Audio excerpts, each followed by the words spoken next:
এই 4 গজের গুজরাটিটা আমি দেখাবো।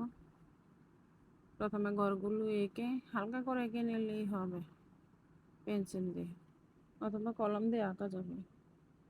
এভাবে করে সোজা মাঝখানটার ভিতর দিয়ে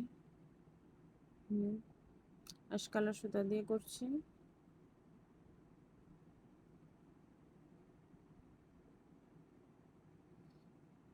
কর্নারগুলো একটু বাড়িয়ে বাড়িয়ে নিলে ডিজাইনটা সুন্দর হবে, আর সমান হতে হবে, দুই পাশে সুতাটাই সমান হতে হবে। কর্নারগুলো একটু বাড়িয়ে নিলে এখন হচ্ছে বর্ডারটা।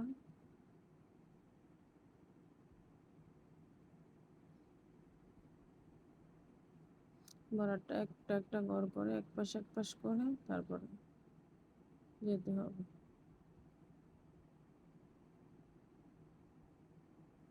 ঘরটা একটু বড়, সেই জন্য 4 পরের সুতা নিয়েছি।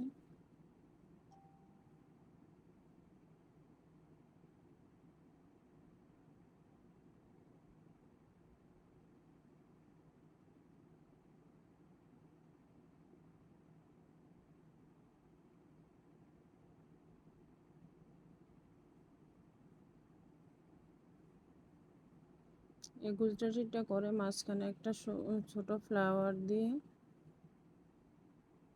চারপাশে স্টোন দিয়ে দিলে অনেক সুন্দর হয় ডিজাইন।